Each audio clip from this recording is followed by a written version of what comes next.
বিনা হিসাবে জাহান্নামে যাবে। বুখারীর ভিতরে এসেছে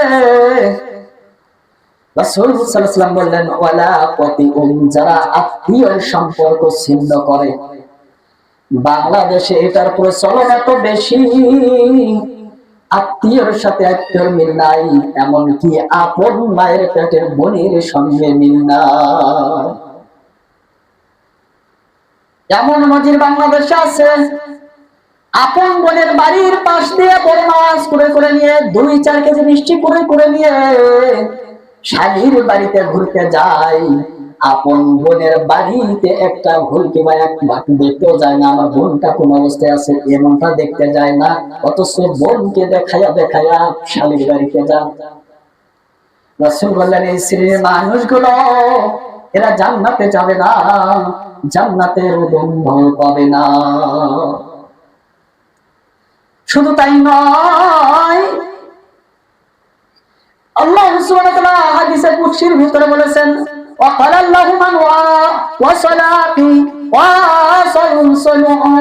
রাসূল সাল্লাল্লাহু আলাইহি ওয়াসাল্লাম বললেন, আল্লাহ সুবহানাহু ওয়া তাআলা বলেছেন, যে ব্যক্তি পৃথিবীতে আত্মীয়র বন্ধন ছিন্ন করে, আত্মীয়তার সম্পর্ক ঠিক রাখে না, সম্পর্ক অটুট রাখে না, আমি আল্লাহ সুবহানাহু ওয়া তাআলা ওই ব্যক্তির সাথে সম্পর্ক রাখি না।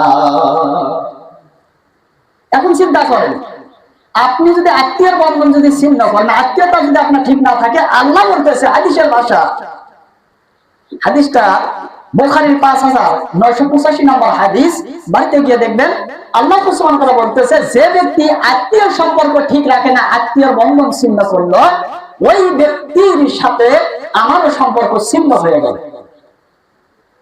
যে ব্যক্তি আত্মীয়র বন্ধন ঠিক রাখলো, আত্মীয়তা ঠিক রাখলো, ওই ব্যক্তির সাথে আমারও সম্পর্ক ঠিক থাকবে। এখন হাদিসের ভাবমূর্তিটা আসেন, আত্মীয়র বন্ধন যদি আপনার ঠিক থাকে, আল্লাহ সুবহানাহু ওয়া তাআলার সাথে সম্পর্ক যদি আপনার ঠিক থাকে, তাহলে আপনার পরিবারে অসংখ্য বারাকাত আল্লাহ দিয়ে দিবেন। বলেন সুবহানাল্লাহ। বারাকাত বা ফজিলতটা কিভাবে আসবে, বরকত কিভাবে আসবে, একটা উদাহরণ দেই।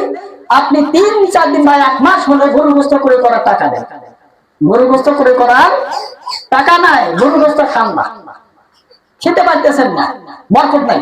কিন্তু একটা আত্মীয়র বন্ধন যখন আপনার থাকলো, একটা আত্মীয় বা একটা মেহমান যখন আপনার বাড়িতে আসলো, টাকা থাক আর না থাক, আল্লাহ কিভাবে ব্যবস্থা করবে, 1 কেজি গোশত নিয়ে সেই মেহমান, এই আত্মীয়কে বিদায় করতে হবে, মেহমানদারি করতে হবে, এর সঙ্গে আপনারও খাওয়া হয়ে যাবে। এমন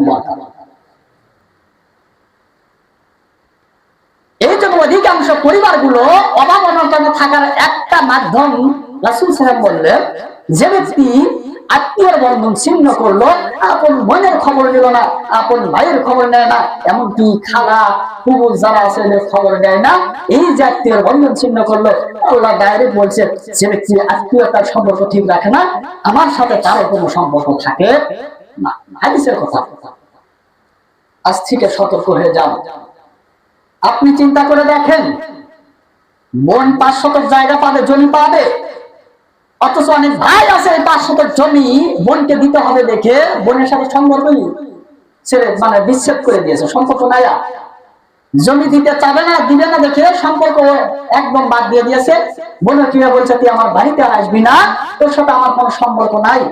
এই যে সম্পর্কটা ছিন্ন করলো, বোনের সাথে সম্পর্ক নেই। অথচ আপনি যদি এই জান্নাতে যেতে চান, এক কথা রাসূল সাল্লাল্লাহু আলাইহি ওয়াসাল্লাম বললেন, এই শ্রেণীর মানুষ বিনা হিসেবে জাহান্নামে যাবে, এদের জন্য জান্নাতের ফয়সালা হবে না। যারা আত্মীয়তার বন্ধন ছিন্ন করলো, বোনের হক মেরে দিয়েছেন, জান্নাতে যেতে পারবে না। ডাইরেক্ট কথা, হাদিসের ভাষা। বোনের পাওনা, বোনের হক বুঝে দিতে হবে। আপনার বাবা বুঝে দিতে পারে না, আপনাকে বুঝে দিতে হবে। বোনকে 500 পাক, 400 পাক, 50,000 পাক, আর 1 লক্ষ টাকা পাক, বোন যেটা পাওনা আছে এটা বুঝিয়ে দিবেন। আপনি যদি বোন চাওয়ার আগে বুঝিয়ে দেন, আমার বিশ্বাস বোন যত অভাবী হোক, ওই বোনটা ওই সম্পদ নিতে চাবে না, আপনার প্রতি খুশি হয়ে বলবে, আমার ভাইয়ের ছেলে আছে, একটা ভাতিজা আছে, আমি এটা দিয়ে কি করবো, আমি যত অভাবে থাকি আমার ভাতিজাকে আমি এটা দিয়ে দিলাম। বোন দিয়ে দিবে যদি আপনি চাওয়ার আগে যদি দিতে পারেন। এরপরে আসুন, আবু বকর রাদিয়াল্লাহু তাআলা হাদিসটা বর্ণনা করেন, 2513 নম্বর হাদিস। আবু বকর রাদিয়াল্লাহু তাআলা আনহু বলেন, রাসূল সাল্লাল্লাহু আলাইহি ওয়াসাল্লামকে বলতে শুনেছি, পৃথিবীতে দুনিয়া এবং পরকালে যদি শাস্তি পেতে চাও তাহলে দুটো পাপের কাজ করো, দুটো গুনাহের কাজ করো। এক নম্বর হলো আত্মীয়র বন্ধন ছিন্ন করো, দ্বিতীয় নম্বর হলো ব্যভিচারে লিপ্ত হও। যে ব্যক্তি আত্মীয়র বন্ধন ছিন্ন করবে, যে ব্যক্তি আত্মীয় সম্পদ আত্মসাৎ করবে, যে ব্যক্তি ব্যভিচার করবে, আবু বকর রাদিয়াল্লাহু তাআলা বলেন, রাসূল সাল্লাল্লাহু আলাইহি ওয়াসাল্লাম বলেছেন, ওই ব্যক্তিটা দুনিয়াতেও শাস্তি ভোগ করবে, পরকালেও শাস্তি ভোগ করবে। তখন বলবেন যে হুজুর, অন্য ব্যক্তি দেখেছি বোনের ভাইয়ের সম্পদ মেরে দিয়েছে, আত্মীয়র ভাগের সম্পদ গুলো মেরে দিয়েছে, মেরে দিয়ে অনেক টাকার মালিক, কত সুখে আছে। যতই উপরের বড় দেখেন, যতই সুখ দেখেন, আপনি খোঁজ নিয়ে দেখেন ওই ব্যক্তিটা রাতে ঠিকভাবে ঘুমাতে পারে নাই, এটাই তার শাস্তি। 2-4 পাতা ঘুমের বড়ি খায়, ইটিজিন বড়ি খায়, অ্যালার্জির বড়ি খায়, 2-4 পাতা বড়ি খেয়ে ওর চোখে ঘুম নাই, ও অশান্তি, ওর পরিবারে ব্রাস না। যতই সম্পদ আত্মীয় স্বজনের হক মেরে দেখ, যত কিছু করুক, আপনি খোঁজ নিয়ে দেখেন ওই ব্যক্তিটার শান্তি নাই। ওই স্ত্রীর সাথে দ্বন্দ্ব লেগে আছে, না হলে ছেলে মেয়ের সাথে দ্বন্দ্ব। এমনকি দেখবেন অনেক ব্যক্তি আছে আত্মীয় স্বজনের সম্পদ মেরে দেওয়ার কারণে অনেক সম্পদের মালিক হয়েছে, কিন্তু তার পরিবারে একটা সন্তান দিয়েছে, দেখবেন বাক প্রতিবন্ধী। ও যতই দেখেন ও সুখে আছে, আপনি খোঁজ নিয়ে দেখবেন কোনো না কোনো অশান্তিতে ওই ব্যক্তিটা ভোগ করতেছে। দুনিয়াতে এটাই তার শাস্তি। সম্পদ আছে, দামি খাট আছে, দামি প্রাসাদ আছে, আত্মীয়র সম্পদ মেরে দিয়ে দামি প্রাসাদ করেছে, দামি খাট করেছে, কিন্তু ওই দামি খাটে একটা রাত 1 ঘন্টা ঠিকভাবে ঘুমাতে পারে না। কারো দেখবেন বাতের ব্যথা, কারো দেখবেন বুকের ব্যথা, কারো দেখবেন পেটের সমস্যা, কারো দেখবেন মাথার সমস্যা। ও দেখবেন এত সমস্যার সম্মুখীন হয়েছে, মানুষের সামনে ঠিকঠাক ঘুরে দাঁড়ালেও রাত্রিবেলা চোখে পানি ছেড়ে দিয়ে কান্না করে। এবার আসেন হুজুর, পরকালের শাস্তিটা কি?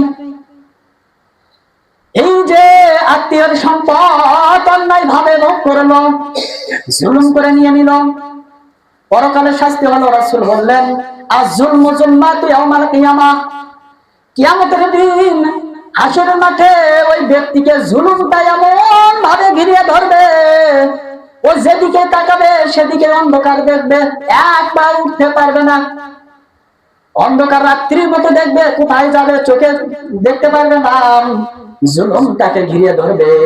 এমন সময় এই মাজলুম আত্মীয়কে যদি আল্লাহ বলে, যাও তোমার জাহান্নামের ফয়সালা হয়েছে, তখন এই মাজলুম বলবে, আল্লাহ গো, আমি ওই সম্পদ না পাওয়ার কারণে অভাবে করে এই গুনাহের কাজ করেছি, এই পাপ কাজ করেছি, অভাব আমাকে গ্রাস করেছিল, যদি ওই সম্পদটা আমার মেরে না দিত অমুক ব্যক্তি, আমার অমুক আত্মীয় সম্পদটা যদি মেরে না দিত, আমি অভাবে পড়তাম না, আর গুনাহের কাজ করতাম না। আমি ওই সম্পদ না পাওয়ার কারণে সমস্যার সম্মুখীন হয়ে পাপে জড়িত হয়েছি। আজকে যদি আমাকে জাহান্নামে দিতে হয়, তাহলে ওই ব্যক্তিকে আমার সাথে জাহান্নামে দেন। আল্লাহ তখন বলবো, জালিমকে নিয়ে আসো, এবং এই মাজলুমের সামনে হাজির করা হবে। সেদিন তো সম্পদ দেওয়ার আর কোনো বুদ্ধি নাই, জমি জমা দেওয়ার মতো বুদ্ধি নাই। রাসূল বললেন, সেদিন এই জালিমের নেকিগুলো, জালিমের নেকিগুলো, সওয়াবগুলো ওই মাজলুম আত্মীয়কে দেওয়া হবে, আর মাজলুম যে পাপ করেছে অভাবে করে, ওই গুনাহগুলো এই জালিমের কাঁধে দিবে। এই জালিম ওই মাজলুমের গুনাহ নিয়ে জাহান্নামে যাবে, আর এই মাজলুম ওই জালিমের সওয়াবগুলো নিয়ে জান্নাতে চলে যাবে।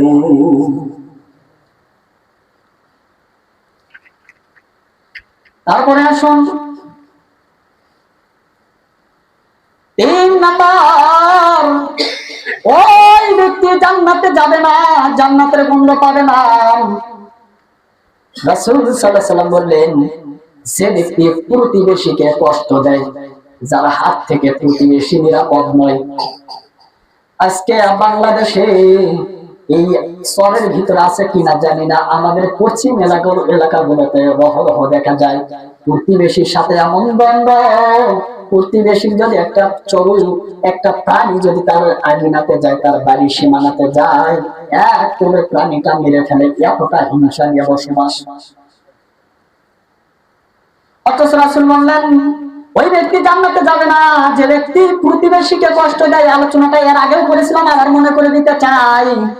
রাসূল সাল্লাল্লাহু আলাইহি ওয়াসাল্লামের কাছে একজন সাহাবী দৌড়ে আসলেন, ইয়া রাসূলুল্লাহ, ইয়া হাবিবাল্লাহ, নবী গো, অমুকের স্ত্রী বেশি বেশি নফল সালাত আদায় করে, বেশি বেশি নফল সিয়াম পালন করে, বেশি বেশি নফল সাদাকা করে, দান সাদাকা করে।